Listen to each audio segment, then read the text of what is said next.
10일이라는 시간은 누군가에게는 평범한 열흘일 수도 있지만 국제 금융시장과 지정학적 긴장이 교차하는 지금, 이 순간에는 세계의 운명을 결정지을 수도 있는 긴박한 시한입니다. 도널드 트럼프는 이란을 향해 10일이라는 최후 통첩을 보냈으며 그 파장은 이미 시장 곳곳에서 감지되고 있습니다. 지난 한 달 동안 석유 가격은 12%나 급등하며 2025년 8월 이후 최고치를 기록했습니다. 실버 생산량은 77% 증가했고 거대 광산업체인 퍼스트 마제스틱의 수익은 4억 6,400만 달러에 달했습니다. 중국의 은 시장에서는 현물 가격이 선물 가격보다 높은 백워데이션 현상이 기록적인 수준에 도달했으며 공매도 세력들은 물건 인도를 피하기 위해 막대한 2월 수수료를 지불하고 있습니다. 더욱 놀라운 사실은 전 세계적으로 금 신규 발견 사례가 2년 연속 제로를 기록했다는 점입니다. 이는 인류 역사상 전례가 없는 일입니다. 현재 금 가격은 온스당 5,000달러를 돌파했고 은은 78달러에 도달했습니다. 당신이 이 이야기를 듣고 있는 이유는 아마도 지금까지 세상이 당신에게 팔아온 경제적 서사에서 무언가 잘못되었다는 것을 직감했기 때문일 것입니다. 하지만 대다수의 사람들은 다음에 닥칠 일을 감당하지 못합니다. 그들은 냉정한 데이터보다는 자신이 믿고 싶은 안도감을 원하며 조작의 증거가 담긴 결제 서류보다는 위로를 원합니다.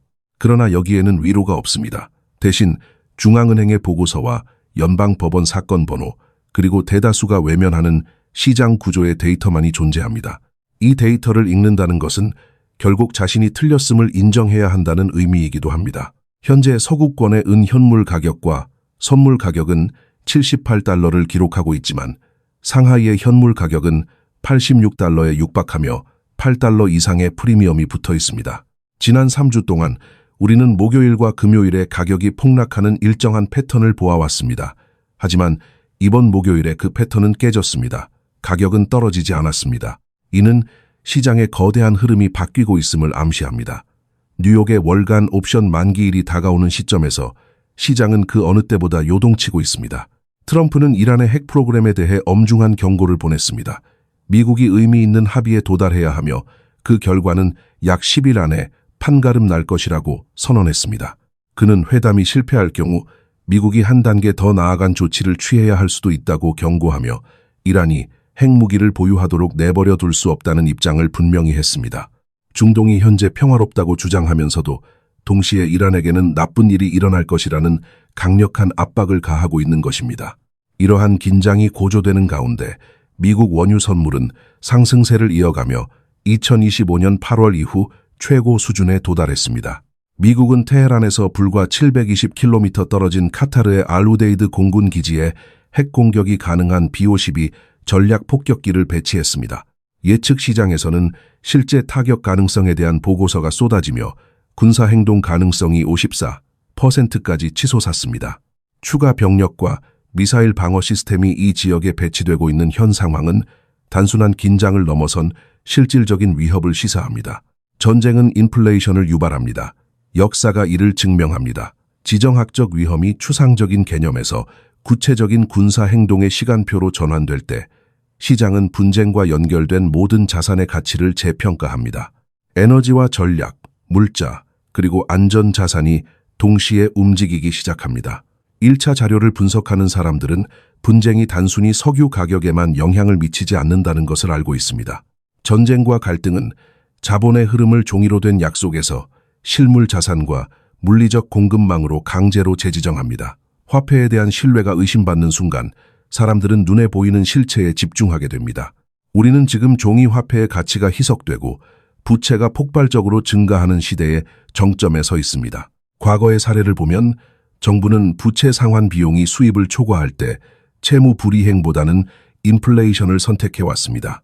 제2차 세계대전 당시 미국의 연방 부채가 급증했을 때 그 부채의 약 51%는 금 보유고에 의해 뒷받침되었습니다.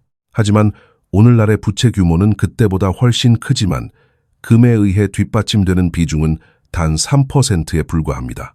이는 역사적 관점에서 볼 때 금이 얼마나 깊게 저평가되어 있는지를 여실히 보여주는 지표입니다.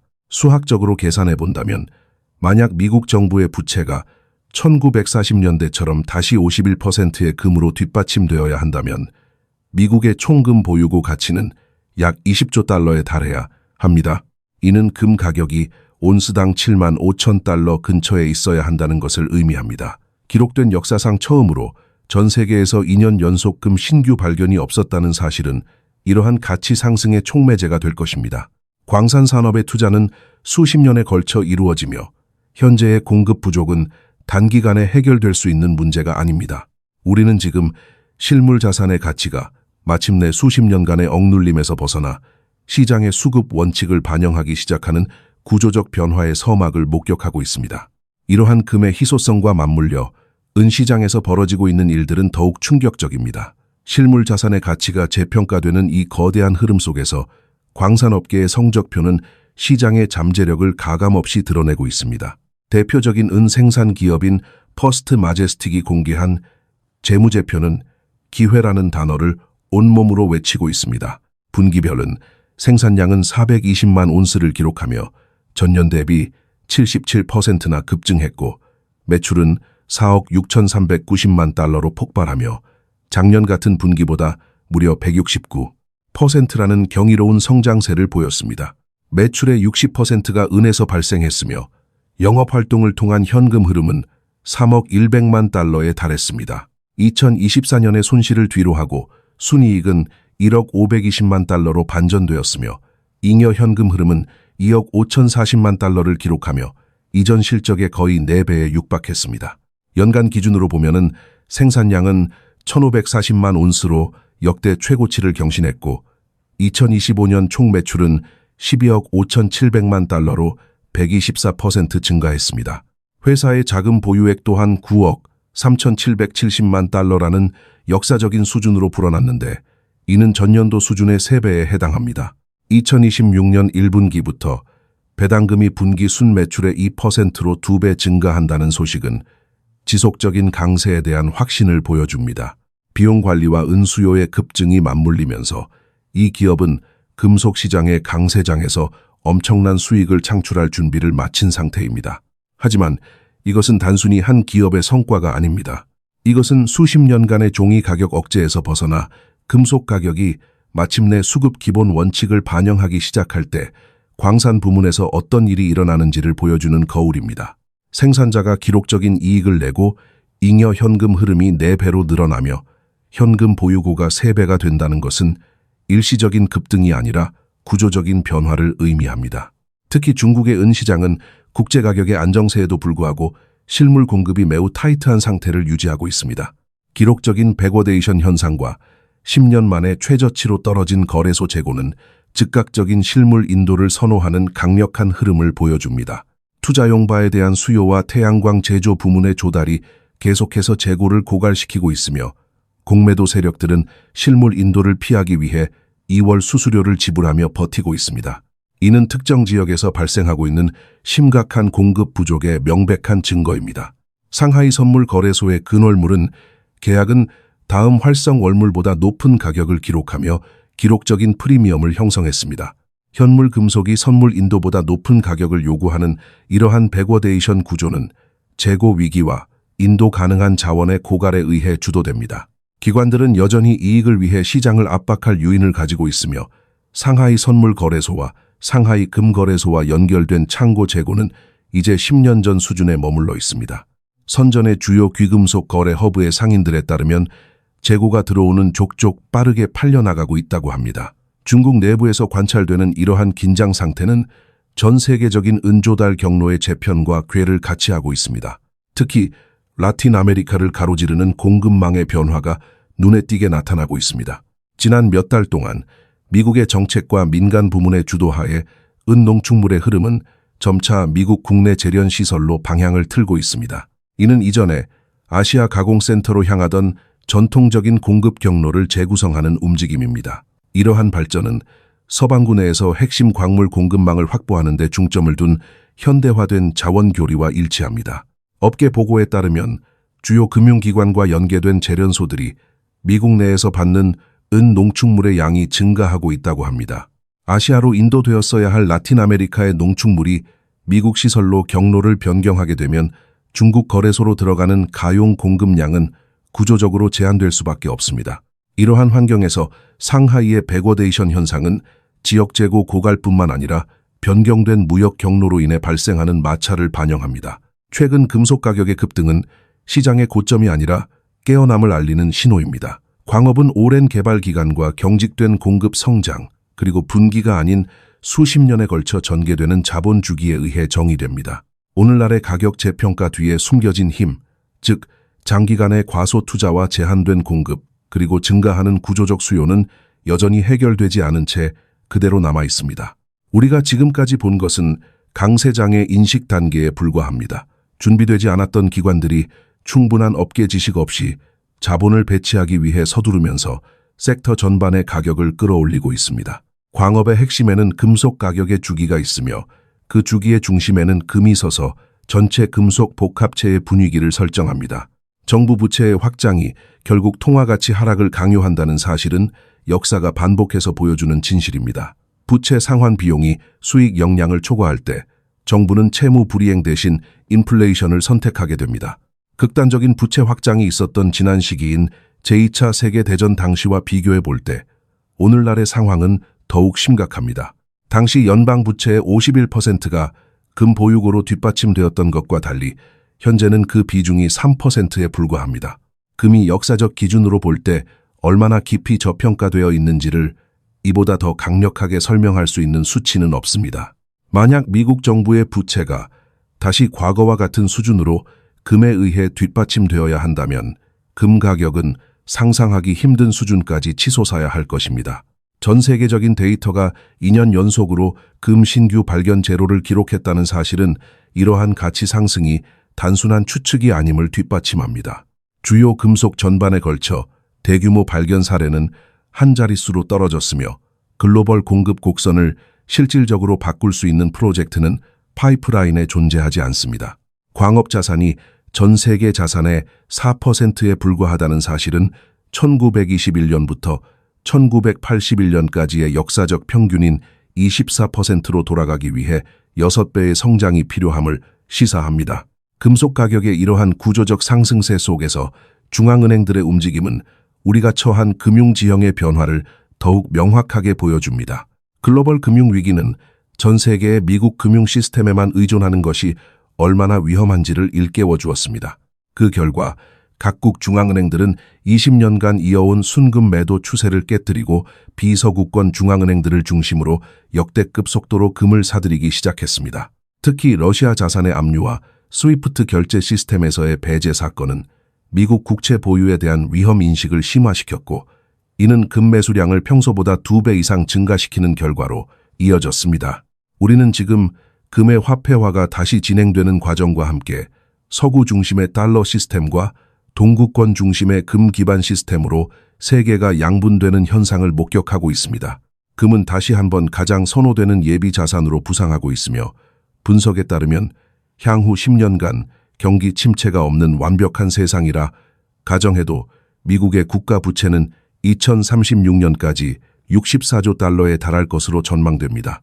이는 2023년 수준의 2배이며 2018년 수준의 3배에 달하는 수치로 어떠한 위기 상황도 가정하지 않은 지극히 낙관적인 시나리오에 불과합니다. 이러한 거시적 배경 속에서 주식시장인 S&P 500 지수는 매우 이례적인 패턴을 보이고 있습니다. 현재 전체 주식의 54%가 과매수 상태에 있으며 이는 2025년 6월 이후 가장 높은 수치입니다.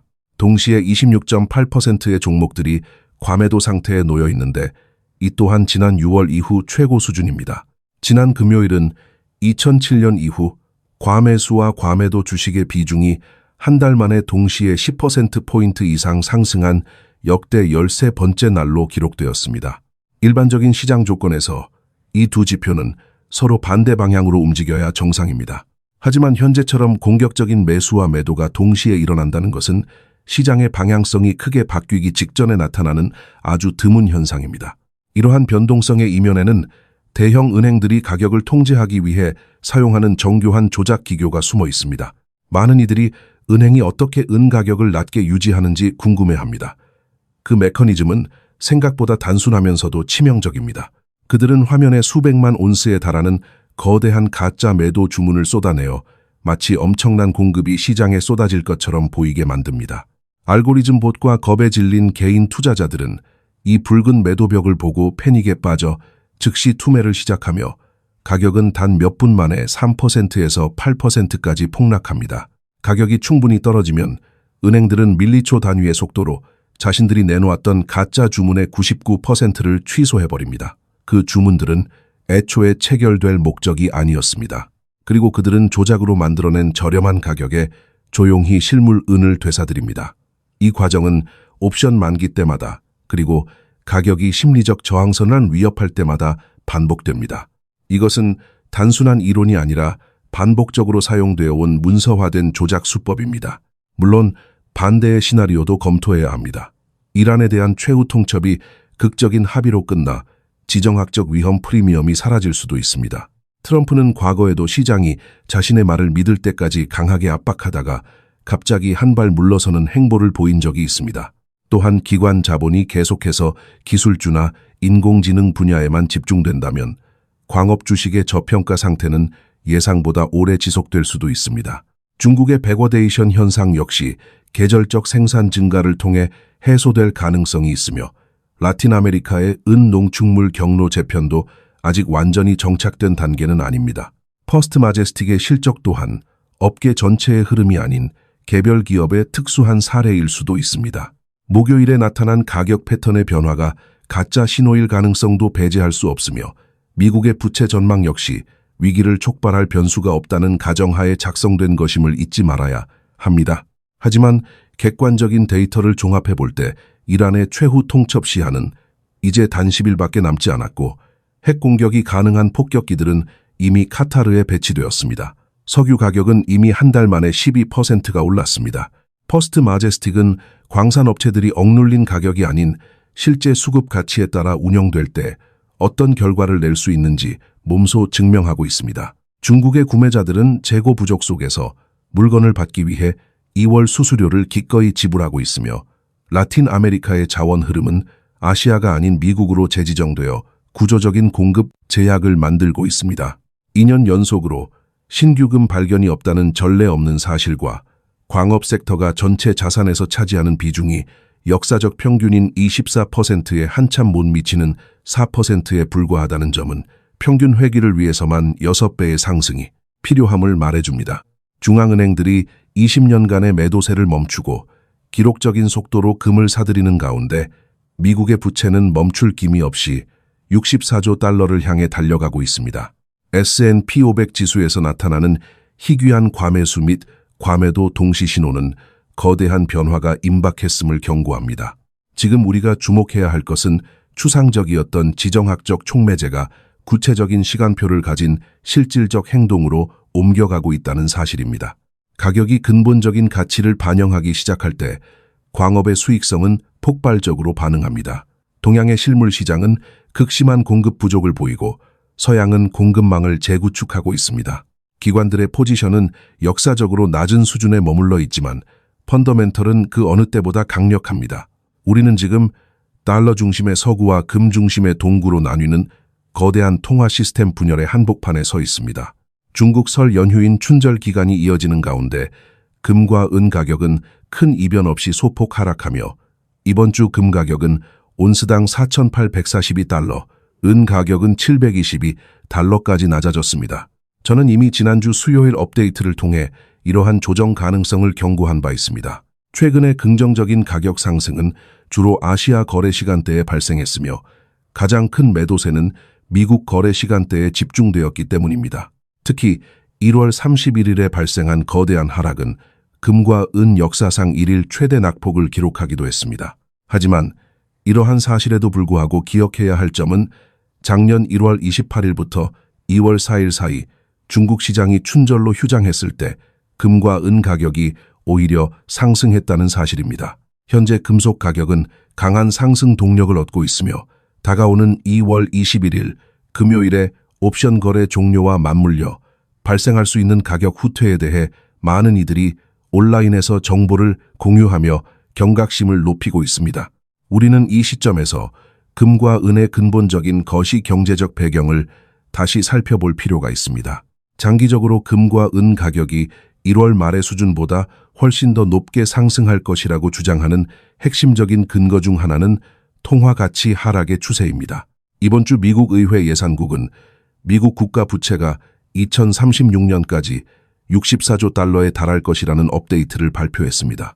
이는 지난 추정치보다 1조 4,400억 달러 증가한 수치입니다. 이러한 정부의 전망치는 제가 작년 6월에 경고했던 수치에 점점 더 가까워지고 있으며 여기에는 이란과의 장기 전쟁 가능성이 포함되지 않았다는 점을 주목해야 합니다. 전쟁이 발생할 경우 그 기간에 따라 부채는 1조 달러 이상 더 늘어날 수 있습니다. 실제로 최근 이스라엘과 미국이 이란과 곧 전쟁을 시작할 수 있다는 소식이 전해지면서 금속과 석유 가격이 일제히 상승했습니다. 전쟁은 단기적으로 가격에 영향을 미치지만 장기적으로는 통화 가치의 지속적인 하락과 실질 금리의 하락이 금속 가격을 제가 작년 9월에 제시했던 공격적인 목표가로 밀어 올리는 주요 동력이 될 것입니다.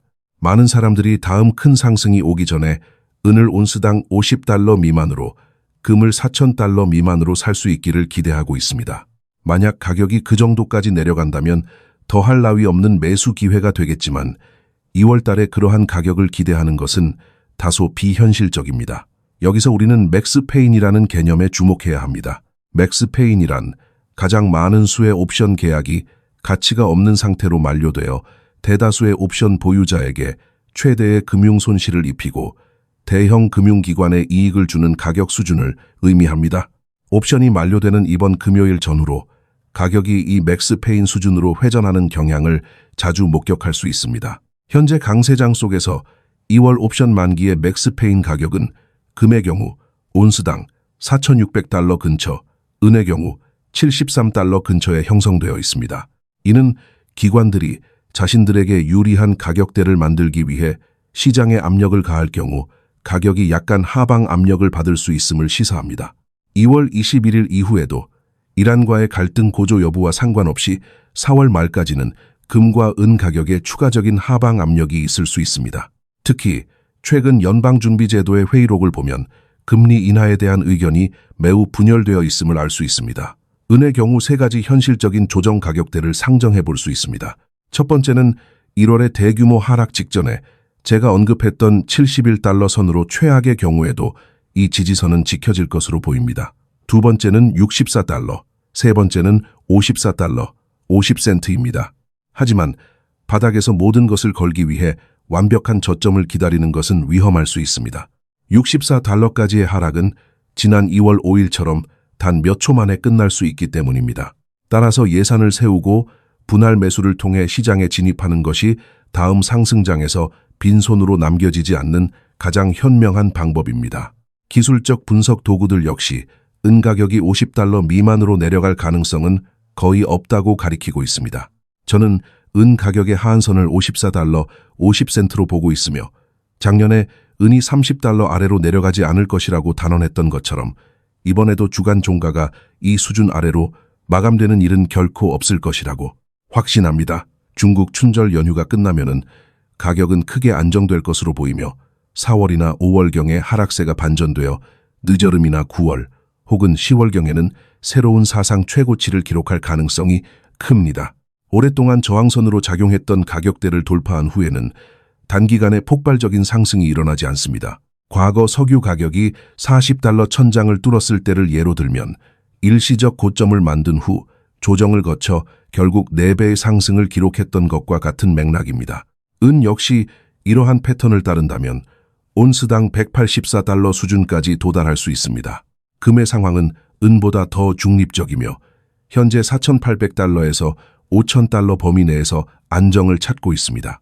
월간 데이터상으로 5,000달러 근처에서 마감할 수 있다면 이는 강세 반전의 신호로 볼 수 있으며 이미 2월 저점인 4,400달러에서 바닥을 다졌을 가능성이 큽니다. 설령 맥스페인 수준인 4,600달러 아래로 떨어진다 해도 2월 저점 근처인 4,250달러에서 4,400달러 사이의 범위를 유지할 것으로 보입니다. 하지만 지정학적 위기와 역사적인 금 수요를 고려할 때 4,600달러에서 4,800달러 사이의 가격대라면 주저없이 매수해야 할 구간입니다. 전쟁과 화폐 가치, 하락, 그리고 마이너스 실질 금리가 충돌하는 2026년은 투자자들이 주식에서 귀금속으로 이동할 수 있는 충분한 공간을 제공할 것이며, 이는 5월경의 금 가격을 새로운 고점으로 인도할 것입니다. 결국 이 모든 데이터와 기술적 지표들은 단기적인 변동성에 휘둘리지 말고 장기적인 자산 보호의 관점에서 실물 자산을 축적해야 한다는 사실을 가리키고 있습니다.